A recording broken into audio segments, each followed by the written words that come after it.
আসসালামু আলাইকুম। এখন আমি আপনাদের দেখাবো কিভাবে আপনারা অতি সহজেই বাড়িতে বসেই আপনার ভোটার নাম্বার এবং আপনার ভোটিং যে ক্রমিক নাম্বারটা রয়েছে এবং আপনার ভোট কেন্দ্রটা কোথায় সেইটা ইজিলি বের করবেন। ওকে, তো চলুন শুরু করা যাক।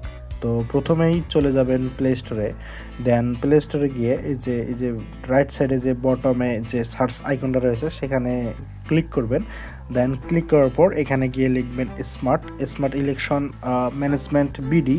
দেন এইটা অ্যাপস আসবে। দেন এখান থেকে আপনারা ইনস্টল করে নেবেন। অ্যাপসটা ইনস্টল কমপ্লিট। এখন এটা ওপেনে ক্লিক করবেন। দেন ক্লিক করার পর এইরকম ইন্টারফেস পাবেন। এইখান থেকে আপনারা অ্যাপসটা কোন ভাষায় ইউজ করতে চাচ্ছেন, আপনারা যদি ইংলিশে চান সেহেতু আপনারা ইংলিশ সিলেক্ট করবেন এবং বাংলা চাইলে বাংলা। তো আমি বাংলা সিলেক্ট করলাম। দেন বাংলা সিলেক্ট করার পর আমার অ্যাপসটা ওপেন হলো। দেন এখান থেকে ওই যে উপরে লেখা আছে তফসিল ঘোষিত নির্বাচন সমূহ, দেন এইখানে ক্লিক করবেন। ওকে, এখানে ক্লিক করলে এই জিনিসটা হাইড হবে এবং শো হবে। তো তার নিচে যে লেখা রয়েছে দেন এখান থেকে জাতীয় সংসদ নির্বাচন, এখানে একটা ক্লিক করবেন। এইখানে ক্লিক করার পর এখানে কিন্তু অ্যাপসটা পুরোটা ওপেন হয়ে গেছে। দেন এখান থেকে আপনি এই নির্বাচনের ভোটার কিনা যাচাই করুন। এখান থেকে তারপরে লেখা আছে একটা বাটন আইকনে বিস্তারিত। দেন বিস্তারিত ওই লেখার উপরে ক্লিক করবেন। ক্লিক করার পর এখানে দেখাবে এনআইডি নাম্বার এবং জন্ম তারিখ।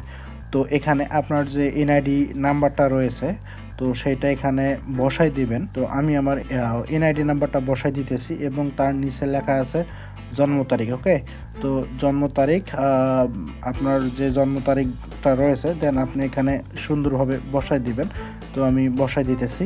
ওকে, তো এখানে আমার জন্ম তারিখ এবং যে এনআইডি নাম্বারটা রয়েছে সেটা আমি এখানে বসাই দিলাম। দেন বসাই দেওয়ার পর নিচে বাটন একটা যাচাইকরণ লেখা রয়েছে। দেন এই বাটনের উপরে ক্লিক করবেন।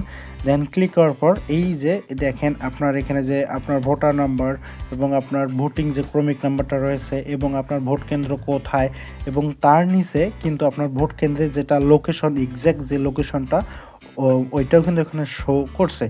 তো আই হোপ যে বুঝতে পারছেন যে কিভাবে আপনার ভোটার নাম্বার এবং আপনার ভোটিং যে ক্রমিক নাম্বারটা রয়েছে এইটা বের করবেন। এবং এইটা বের করলে কি হবে যে আপনাকে যে আপনার ভোট কেন্দ্রে গিয়ে ওখানে খুঁজতে হবে না। এটা ইজিলি যা নাম্বারটা বলবেন সেই অনুযায়ী আপনাকে একটা স্লিপ বের করে দিবে। তো ভিডিওটা দেখার জন্য এতক্ষণ অসংখ্য ধন্যবাদ। সবাই ভালো থাকবেন, সুস্থ থাকবেন। আল্লাহ হাফেজ।